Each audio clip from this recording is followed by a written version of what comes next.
పవన్ కళ్యాణ్ ఉమ్, వారాహి యాత్రలో ఉమ్, పవన్ కళ్యాణ్ మాట్లాడినటువంటి మాటలు ఉమ్, నేను ఒక్కసారి మళ్ళీ మీకు చదివి వినిపిస్తా ప్రజల కోసం. ఎందుకంటే పాపం చాలా రోజులు అయింది కదా, మర్చిపోయినట్టున్నారు వాళ్ళంతా. ఒకసారి ఉమ్, నేను చదివి వినిపిస్తా. ఉమ్, పవన్ కళ్యాణ్ గారు వారాహి యాత్రలో చెప్పినటువంటి మాట ఏంటంటే, ఆ మీరు దయచేసి వీటిని, నాకు కేంద్ర నిఘా వర్గాలు నన్ను హెచ్చరించింది, నేను చెప్తున్నాను. ప్రతి గ్రామ వాలంటీర్, ఉమ్, ఈ పార్టీలో గ్రామంలో ఎంతమంది ఉన్నారు, ఉమ్, ఎన్ని ఇళ్ళు ఉన్నాయి, ఉమ్, ఇంట్లో ఎంతమంది మగాళ్ళు ఎంతమంది ఆడవాళ్ళు, ఎవరు ఏ పార్టీకి, ఎవరు ఏ లోపాలు ఉన్నాయి, ఉమ్, ఎవరు ఏ ఏ అలవాట్లు ఉన్నాయి, ఉమ్, ఇవన్నీ చేసి ఉమ్, దాంట్లో ఒంటరి మహిళల్ని వీళ్ళు టార్గెట్ చేసి ఉమ్, ఇన్ఫర్మేషన్ కొంతమంది సంఘ విద్రోహక శక్తులకు ఇస్తే, ఉమ్, ఎవరు 22,50,000 మంది వాలంటీర్లు ఉమ్, ప్రతి గ్రామంలో 50 ఇళ్లలో ఉన్న వాళ్ళని, ఒంటరి మహిళలను టార్గెట్ చేసి ఎవరెవరు ఏ ఏ పనులు చేస్తున్నారు, ఎవరెవరు ఎలా చేసి వీళ్ళు కిడ్నాప్ చేయటం కానీ ట్రాప్ చేయటం కానీ జరిగి మిస్ అయిపోయినారు. 29,000 మంది మహిళలు మిస్ అయిపోవటానికి ఉమ్, గ్రామ వాలంటీర్స్ ఎక్కడికక్కడ ఇన్ఫర్మేషన్ గ్యాదర్ చేసి, దీంట్లో వైసీపీ ప్రభుత్వంలో చాలా మంది పెద్దల హస్తం ఉంది, ఉమ్, కేంద్ర నిఘా వర్గాలు నాకు తెలియజేసినాయి. ఉమ్, వీళ్ళందరినీ కూడా వ్యభిచారంలోకి, ఉమెన్ ట్రాఫింగ్ లోకి, వైఎస్ఆర్ ఈ విధంగా వీళ్ళందరినీ కూడా ఉమెన్ ట్రాఫికింగ్ లోకి జరిపించడానికి వీళ్ళని వాలంటీర్లు మాత్రమే దీనికి సహకరిస్తున్నారని చెప్పినటువంటి మాట, ఉమ్, ఒక ప్రభుత్వంలో చెప్పినటువంటి మాట నిజమే అనుకుందాం కాసేపటికి. ఉమ్, ఉమ్, నేనేమంటానంటే, ఇప్పుడు హోమ్ మినిస్టర్, ఉప ముఖ్యమంత్రి అయినటువంటి పవన్ కళ్యాణ్ గారు ఉమ్, కొత్తగా జరిగినటువంటి 16,800 మంది యొక్క ఆడపడుచుల యొక్క అఘాయిత్యాలను పట్టించుకోకపోతే మానే, ఉమ్, ఈ ప్రభుత్వం 10 నెలల నుంచి చేసినటువంటి 10 నెలల్లో జరిగినటువంటి అఘాయిత్యాల మీద కనీసం మీరు వారాహి యాత్రలో చెప్పినట్టుగా ఆ 27,000 మంది మీద జరిగినటువంటి మిస్సింగ్లు అయినా సరే ఎక్కడ ఉన్నాయో కనిపెట్టి తీసుకొచ్చి ఆ వాలంటీర్లను అరెస్ట్ చేసి దీని మీద ఒక స్పెషల్ టాస్క్ ఫోర్స్ వేసి ఒక స్పెషల్ టీంని ఏర్పాటు చేయమని నేను మీ ద్వారా పవన్ కళ్యాణ్ డిమాండ్ చేస్తాను. డెఫినెట్ గా వ్యాలిడ్ సార్, డెఫినెట్ గా వ్యాలిడ్. ఏదో సోషల్ గా డిమాండ్ చేస్తున్నానంటే, ఎందుకు డిమాండ్ చేస్తున్నానంటే, నరసింహరావు గారు మిస్ అయిపోయిన ప్రతి పాప, వ్యభిచార కూపంలో ఉన్న ప్రతి పాప, everyday situation will become worst. Correct. ఎందుకంటే మీరు 10 నెలలు అయిపోయింది అధికారంలోకి వచ్చి, అప్పటికి 2-3 సంవత్సరాల నుంచి ఆమె తప్పిపోయిన అమ్మాయి వైఎస్ఆర్సీపీ వాళ్ళ వల్ల వ్యభిచారంలో ఉంది. మరి 10 నెలల తర్వాత కూడా ఆ పాపను ఇంకా మీరు వ్యభిచారంలోనే, వాళ్ళని బయటకు తీసుకురాకుండా మిస్ అయిన పిల్లల్ని కనిపెట్టకుండా వ్యభిచారంలోనే ఉంచుతున్నారు అంటే మరి పవన్ కళ్యాణ్ యొక్క ఇన్ఎఫిషియన్సీ కదా, బాధ్యత కూడా కదా, ఇవాళ అక్కడ ఉండడానికి వీళ్ళు కూడా కారణం అన్నట్టే కదా. 10 నెలల నుంచి ఉండడానికి మీరు కారణం. మీ చుట్టాలను, మీ ఇంట్లో వాళ్ళ పిల్లలు అలా మిస్ అయిపోతే మీరు ఊరుకుంటారా? కాదండి, ప్రభుత్వంలో అధికారంలో ఉన్న ఒక ఎమ్మెల్యే కూతురో, ఒక ఎంపీ కూతురో, ఒక ఎంపీ చెల్లెలు కూతురో ఇంకోటి కూడా చెప్తా, అసలు వీళ్ళల్లో పనిచేసే వాళ్ళ పిల్లలు తప్పిపోయినా కూడా ఎంటైర్ డీజీపీ యంత్రాంగమే కదులుతుంది. అలాంటిది 29,000 మంది సామాన్యమైన పిల్లలు 3 ఏళ్ల నుంచి 2 ఏళ్ల నుంచి వ్యభిచార కోపంలో కూరుకుపోయి ఉంటే పవన్ కళ్యాణ్ గారు దీని మీద ఏ విధమైన స్పందన లేకుండా, ఉప ముఖ్యమంత్రి అయినప్పటికీ కూడా కనీసం ఒక కమిటీ వేసి ఒక డీజీపీతో మీటింగ్ పెట్టకుండా, పుట్టుగుర్రానికి పళ్ళు తోముకుంటా రోజుకు ఒక రంగు డ్రెస్ వేసుకుంటా తిరుమల తిరుపతి దేవస్థానానికి ఒక రోజు, లేకపోతే ఇంకో చోటకు ఇంకొక రోజు, సనాతన ధర్మంలో ఇంకో రోజు, తమిళనాడును ఒక రోజు, కర్ణాటకను ఒక రోజు, క్రిస్టియన్స్ ఒక రోజు, ముస్లింస్ ఒక రోజు తిట్టుకుంటా తిరుగుతా ఉంటే వీళ్ళని నాయకులను ఎలా అనగలం నరసింహరావు గారు? ఇంకా వీళ్ళ దగ్గర నుంచి మనం సమాజంలో జరుగుతున్నటువంటి ఆడపిల్లల మీద జరుగుతున్నటువంటి అక్రమాల మీద వీళ్ళు పరామర్శించలేదు, వీళ్ళు ఇక్కడికి రాలేదు, వాళ్ళు అక్కడికి రాలేదని ఇంకా ఏం మాట్లాడగలం, ఏం చెప్పలేం. చేతగాని దద్దమ్మ ప్రభుత్వం అనేది మాత్రం చెప్పగలం. సో సెకండ్ పార్ట్ అంతానేమో పున్నమి నాగు సినిమాలో చిరంజీవి గారు విలన్ క్యారెక్టర్ వచ్చేసింది. అందుకని ప్రజలు నాకు అబ్బాయి ఎవరు వైఎస్ఆర్సీపీలో ఈ మధ్య ఒక అబ్బాయి సిద్ధార్థ్ అనుకుంటా, తను ఒక చాలా మంచి డైలాగ్ చెప్పాడు నాకు. మేము 2024లో ప్రజల దగ్గరికి వెళితే మా ముఖం చూసి ఓటు వేయకూడదని మనసులో ఉన్నా వేస్తాంలేనాయన ఓటు పర్లేదు అని అన్నారు. ఓటమి ప్రభుత్వం ఇప్పుడు ఓటేమని అడిగితే చెప్పులు చాటలు తీసుకొని పొలిమేరల దాకా తరిమి కొడతారు ప్రజలు అన్నారు. నిజంగా అలాగే ఉంది నరసింహరావు గారు. నిజమా? అది వైసీపీ ఊహ మాత్రమే అనుకున్నా. No, absolutely no, absolutely. నేను ప్రతిరోజు, అంటే నేనేమి ఎగ్జాగరేట్ చేయడం లేదు, ఫీల్డ్ లో ఉంటారు, 10 మంది కలుస్తుంటారు రోజు గ్రౌండ్. నేను వైఎస్ఆర్సీపీకి ఎంత దూరమో తెలుగుదేశం పార్టీకి సమాన దూరం. నేను ప్రజల తరపునే మాట్లాడతాను, ప్రజల యొక్క వాయిస్ నా వాయిస్ గా ఉండాలడానికి ఇష్టపడతా. అంతేగాని నేను మంత్రిగా ఉండటానికో లేకపోతే ఎవడో కండవా కప్పుకొని వెళ్ళిపోయి ఎమ్మెల్యే అవటానికో నేను ఇష్టపడను. అలా అయినట్టయితే ఇప్పుడు ఒక మినిస్టర్ తో మాట్లాడేవాళ్ళు మీరు. కరెక్ట్, అవును. నేనే గనక పార్టీ జెండా కప్పుకొని ఉన్నట్టయితే నేను ఒక మినిస్టర్ ఇంటర్వ్యూలో ఉండేవాడిని. బట్ ఒక సాధారణమైన న్యాయవాదిగా, ఒక సాధారణమైన వ్యక్తిగా నేను ఇప్పటికీ నేను మీతో మాట్లాడుతున్నాను అంటే కారణం ఒకటి ప్రజల మనిషిగా, ప్రజల వాయిస్ గా, ప్రజల తరపున సభల్లోకి వెళ్ళాలని ఆలోచించే వ్యక్తిగా నేను ఒకటే మాట మాట్లాడతా. ఈ రోజు కూటమి ప్రభుత్వం పరిస్థితి ఎలా ఉంది అంటే నరసింహరావు గారు, అసలు నేను హైకోర్టుకు వెళ్తాను, నాతో 100 మంది క్లయింట్లు మాట్లాడతారు. నా దగ్గరకు వచ్చే క్లయింట్స్ లో రైతులు ఉంటారు, ఎంప్లాయీస్ ఉంటారు, సాధారణమైన ఎంప్లాయీస్ ఉంటారు, ఐఏఎస్ ఆఫీసర్లు, ఐపీఎస్ ఆఫీసర్లు, గ్రూప్ 1 ఆఫీసర్లు, రకరకాల క్యాడర్ పీపుల్, బిజినెస్ మ్యాన్లు వస్తారు, రియల్ ఎస్టేట్లు వస్తారు, రకరకాల వాళ్ళు వస్తుంటారు. నేను ఊరికే వచ్చినప్పుడు గ్రామంలో విజయనగరంలో నుంచి వచ్చారనుకో, ఎలా ఉందండి అంటే అబ్బే వరస్ట్ పరిపాలన అండి.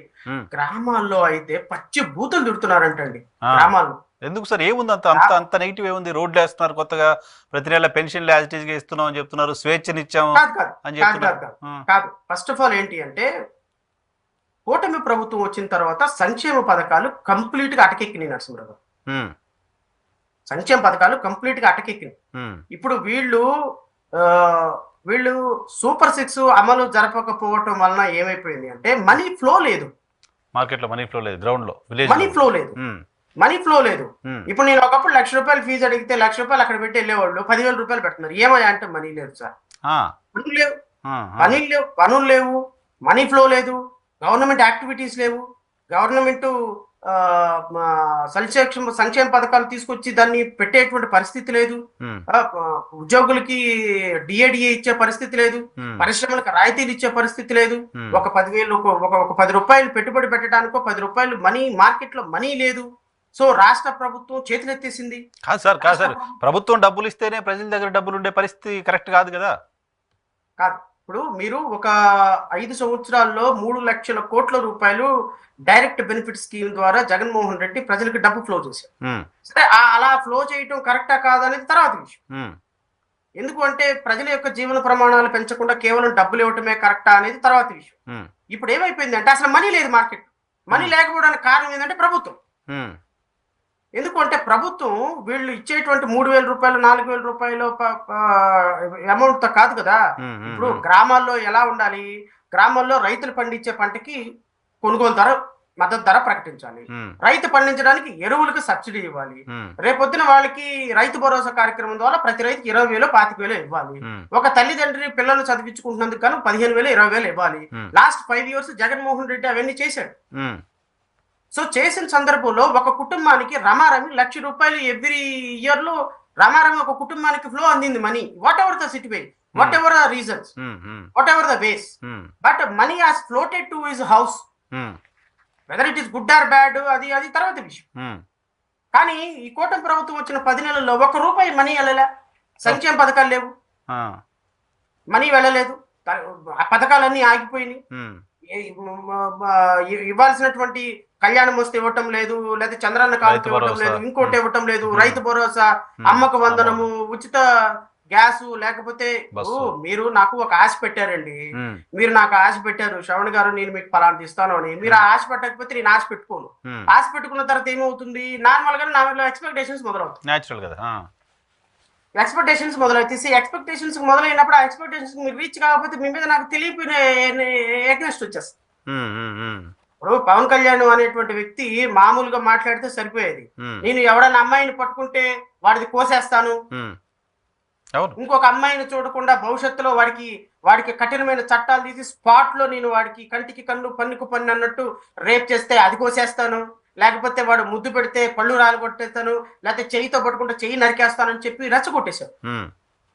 రెచ్చగొట్టిన తర్వాత ఏమైపోయింది, అది ఇంపాసిబుల్, మనది కాదు, అది కట్టడానికి ఇస్తరాకులు కట్ట కాదు, అది ప్రభుత్వం, ఒక ఎమ్మెల్యే, ఒక రాజ్యాంగం, ఒక చట్టం, ఒక రూలు, ఒక ప్రిన్సిపల్ సెక్రటరీ ఉంటారని మనోడికి తెలియదు, మన గౌరవ ఉప ముఖ్యమంత్రి గారికి తెలియదు.